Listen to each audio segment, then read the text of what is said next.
So, yes, students. Now, is it audible due to some network issues? Is it audible to all? Okay, so first we will discuss the subject syllabus. So here, fifth semester BTech IT, subject name is microprocessor and interface, and the subject code is 5IT301. So here we are having credit hours as 2 lectures I have to take per week. Maximum marks for this subject is your 100 marks, internal 20 and external 80 marks. So first, microprocessor and interface. Basic, we have to discuss the introduction, objective, scope and outcome of this course. Course outcome means after studying this course, how this subject will help you in your future. So this is microprocessor, which is a basic element of computer system. Microprocessor is a programmable integrated device that has computing and decision making capabilities. Is it audible, students? So we will start with introduction to microprocessor unit serial number 2 or unit 1 we can say. Introduction to microprocessor, components of a microprocessor. So in this, what we have to study? We have to study basics of microprocessor, how it is designed, how it is working, so what components it is having. So first, in this, we have to discuss registers. How many registers are there? See, it is a device where we will add, multiply, divide, or we will perform many operations, sending, receiving the data. So we will require some registers to perform this operation. The first topic to discuss here is registers. Then ALU. We know what is ALU. ALU is arithmetic logical unit, where all the arithmetic operations will take place. Okay, and then control and timing. System bus. What do we mean by bus? We all know. For transportation system, we use bus. What happened, Prakash? For transportation system, we use bus. That means to carry data from one end to other end. That is my bus. So here, what the system bus will do? It will carry data. It will have some address, and we will need some control signals to control this bus. Whether it is unidirectional, whether it is bidirectional, whether it is carrying some data or it is carrying some address. So system bus we have to discuss. After that, we are having microprocessor system with bus organization. So how this microprocessor and bus are connected, that organization we have to study. After that, microprocessor architecture and operations, memory input output devices, memory and I/O operations. So this completes my first unit. So here basic architecture we have to discuss, because in brief and detail the microprocessor architecture we have to discuss it in next unit. Here just briefing of microprocessor architecture and operation. Memory I/O devices means input and output devices. It is a microprocessor where we can interface this microprocessor with external devices like keyboard, mouse, printer, input and output devices. We can connect n number of input and output devices to the microprocessor. So how we have to connect that we can discuss. So what are the major input output devices we have to study? After that we have to study memory and input output operations. If memory is connected with microprocessor, how it will work. If input output devices are connected, how that will work, the microprocessor. So basic of microprocessors we have to discuss in this unit or serial number 2. After that, next unit is 8085 microprocessor architecture. So here we will discuss in detail the architecture of 8085. It is having big architecture. We have to study individual things in this. So first parameter to discuss is how the data will be communicated by using microprocessor. So we will study address, data and control buses. Control buses are used to control whether it is address, whether it is data, whether we have to use a bus or we have to stop the bus. So that for that we need some control signals to generate. So control buses are required. After that, we will study 8085 pin functions. It is a 40 pin IC. It is a 40 pin IC. So we have to study its pin configuration. And we have to remember also that after that we have to study demultiplexing of buses, which is a very important topic. Demultiplexing of buses, where how the buses can be multiplexed, and after multiplexing how we can demultiplex the bus, that we have to study. In digital electronics we have studied the basic concept of multiplexing and demultiplexing. So here we have to work demultiplexing of buses. After that, generation of control signals, as many functions are parallelly going on with the use of 8085 microprocessor, so we should know how to control those signals. After that, instruction cycles. See, every processor is having its own language. Here we are using machine language for this. So that language will have some instruction cycle, some instruction set will be there. So how this instruction is working, that we have to study in the next part. Instruction cycle, machine cycles, T states are the timing states, and memory interfacing. Okay, how we can interface memory, because microprocessor 85 doesn't have any inbuilt memory. So we have to connect externally this memory. So memory interfacing is a very important part in this. Then we have to study assembly language programming. See, here again some basics we have to study in next unit. All the programming concepts will be there in next unit. So assembly language programming basics, we have to study classification of instructions. There are n number of instructions, 200 instructions are there. So it's not easy to remember all those instructions. How we can remember? By classifying those instructions. So we will classify these instructions. So that is my instruction set. Then addressing mode. How I will address each and every instruction. After that, instruction set we have to study. Then instruction and data formats. Then how to write, assemble and execute the program. What is the debugging of program in 8085 microprocessor architecture. So this is again moving ahead. Initially the basics we have studied in unit 1, unit 2 the architecture with the basics of programming. Unit 3 we have to study in detail assembly language. So next unit consists of assembly language. So what we have to do here, we have to first remember the instruction set, which we have studied earlier in our previous unit. Instruction set, addressing modes are very important.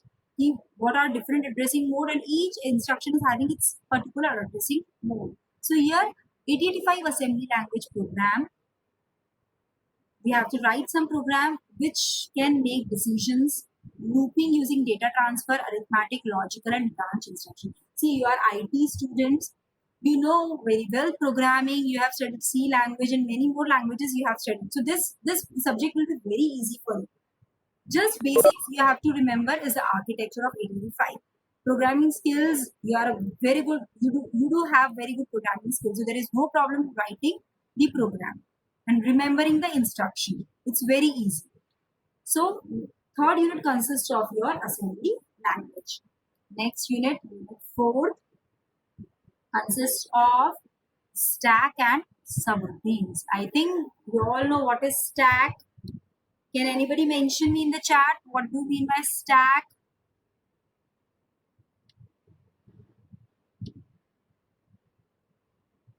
Anybody?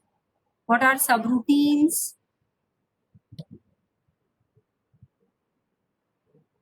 Yes, what is LIFO? Last in, first out.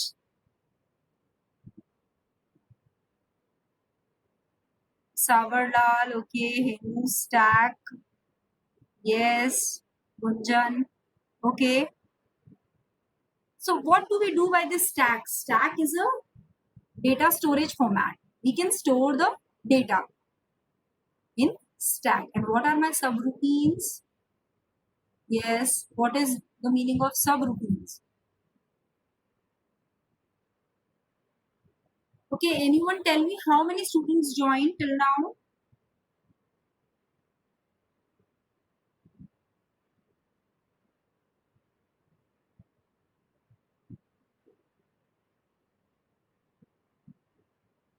36 students. Okay. And what is the strength of your class? Total number of students. Okay, it's 58, 59. Okay. Okay. And my voice is clear to you all? Is it audible? Okay, okay. It's nice. It's good.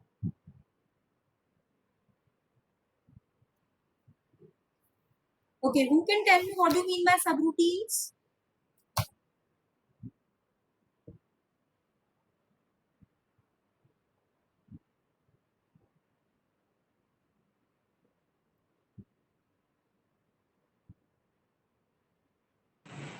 So, subroutine is a set of instructions designed to perform a frequently used operation within a program.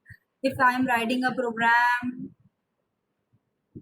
of Fibonacci series or adding of thousands of students' data, then what I will do, I will create a different subroutine where the main program will remain as it is, number of students, basic information will be given to you.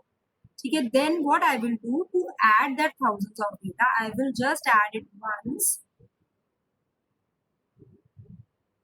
I will just add it once and I will prepare that subroutine and I will call that subroutine wherever it is required in my program. So that is substack and subroutines.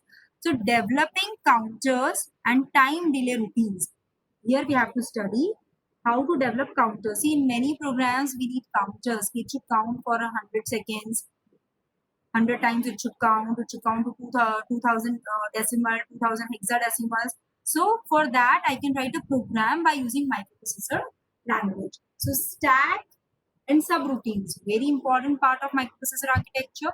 Developing counters and time delay routines. What do you mean by time delay? If in a program I require that it should wait for 2 seconds or 360 milliseconds or for any small time delay, so I have to write a separate time delay routine and I will apply that time delay routine in my program. So that is time delay routine. Next, code conversion. Code conversion, we have studied different gray codes, hexadecimal code, decimal codes. So these are the binary codes. So to convert from one form to another form, we will use code conversion. BCD arithmetic and 16-bit data operation. BCD arithmetic, you all know. BCD signals, BCD operation. 16-bit data operation means, see, microprocessor is designed to, it is a 8-bit microprocessor. That means at a time you can process 8-bit data over there. So how to perform operation for 16-bit data, that we have to study. Interfacing concept. Microprocessor is a chip which is having feature of ALU, some registers and buses. So whenever I want to use this microprocessor, I have to interface some input and output devices. I can't use it as a single processor. I have to interface it with some other peripherals. So here I have to study interfacing concepts where I have to study interfacing of input-output devices. There are n number of devices and in your syllabus, nothing much is mentioned, just interfacing of input-output devices. So a basic detailing is to be given over there. After that, you are having interrupts in 885. Interrupt is a very important feature. While your processor is working, I want to interrupt it. I want to interrupt it for some reason. It should not work. It should work for some other task. So there, what I have to do, I have to use interrupt. So it is having a different interrupt pins are there in the 885 pin diagram that we will study with that. So see, this is a mixture. So interrupt of 885 you will discuss in the pin diagram also. Okay, and we will not move topic wise because some topics are mixed, which are mentioned in your syllabus in unit 4, 5, 6. That basics we will study in unit 2 and 3. After that, we have to study this PIC 8259 IC.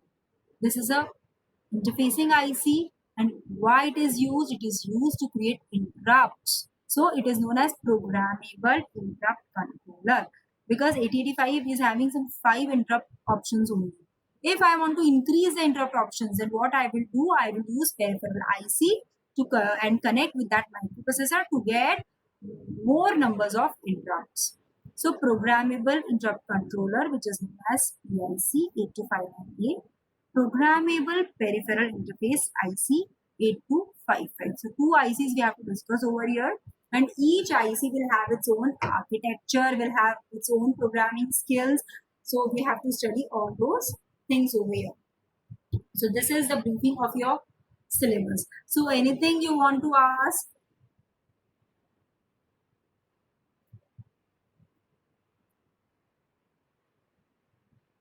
Can anybody tell why this subject is microprocessor and interface, and why it is there in IT?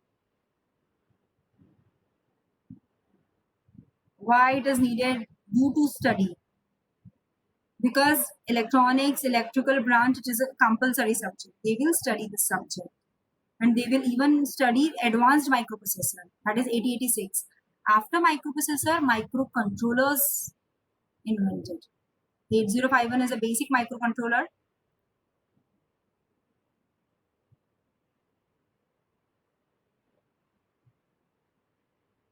Okay. Today is the first class, students. At least you should not ask this question.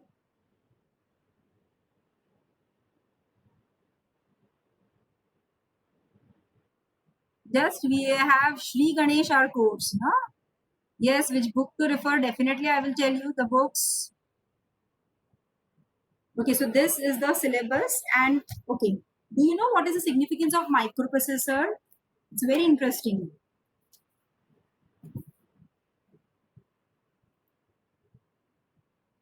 So again, I am changing my screen sharing option. So this is my first lecture for this subject. Myself Harita Malani, working as an assistant professor in Electronics and Communication Department of MLP Textile Engineering College, Bhilwara. So in first lecture, we will study introduction, objective and scope. Reference books is shown in your screen. First and the best book to study is Ramesh Gafkar. In all the universities, colleges, they are using this book. R. Gavkar, Microprocessor Architecture, Programming and Applications with 8085. Second book you can use as A. Nagurkani, Microprocessor and Microcontroller. See, first book is basically focused on microprocessor, and very few books are there which focuses only on microprocessor, because maximum books are having mixture of microprocessor and microcontroller. Third book is APAL, Microprocessor Principle and Application. There is other books also, Godse Bakshi and B. Ram. So whichever you easily find, you can use the book. So Gavkar is the best book in which your whole syllabus is covered. And it's very easy to understand for the beginners. Anything else you want to ask?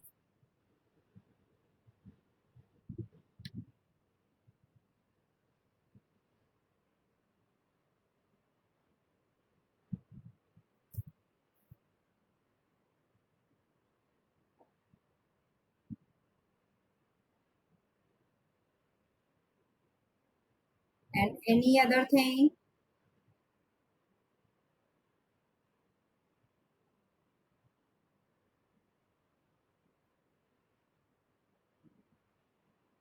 So,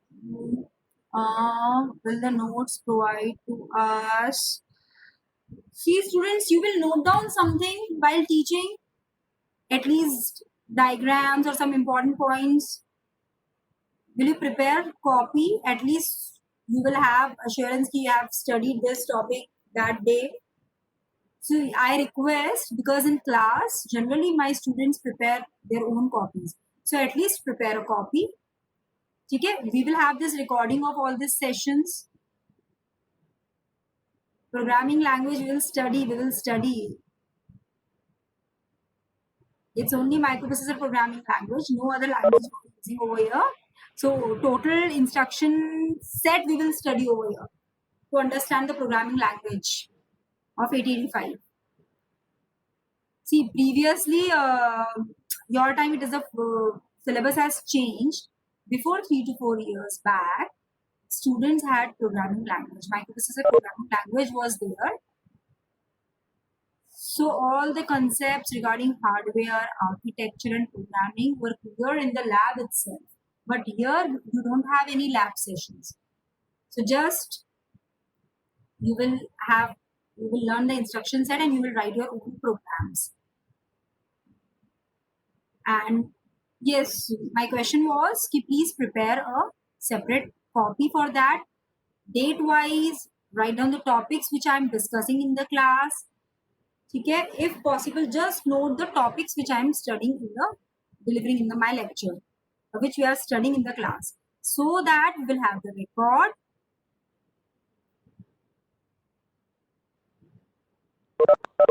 Yes, we will all discuss all these things after completing the course. See, it's a machine language, so you will learn to deal with the machines because maximum programming languages you are studying. Okay, you perform all those programs on your computer. Here, all these programs will perform on a hardware machine kit, and this is very basic language. IT students should have just exposure how to work on hexadecimal.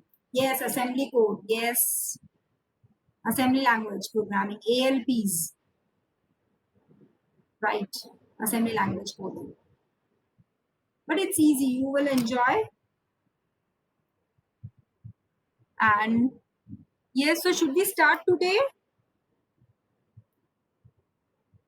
So in next class, we will discuss. Okay, just wait. I have some internet connection problem. So we will start. If you all are interested, I am happy to know. Very good. So we will start with what is a microprocessor.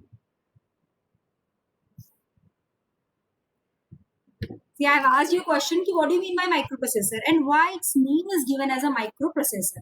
So it is a combination of two words, very basic word, micro and processor. Micro means very, very small. We all know there are units, millimeter, micrometer, centimeter. So micro means very small unit and a chip is designed on that scale. That's why the size of chip becomes several thousand times smaller and speed becomes several hundred times faster. And hence the micro was born over there. Initially, you all know the computer systems were very large, in the size of your hall, of your room. The computers were inbuilt. So size and technology has changed a lot. Due to that, size of chip has reduced. Nowadays, we are having very, very small chips. VLSI, ULSI technologies we are working. So here, the size of chip becomes several thousand times smaller and speed becomes several hundred times faster. The microprocessor was born.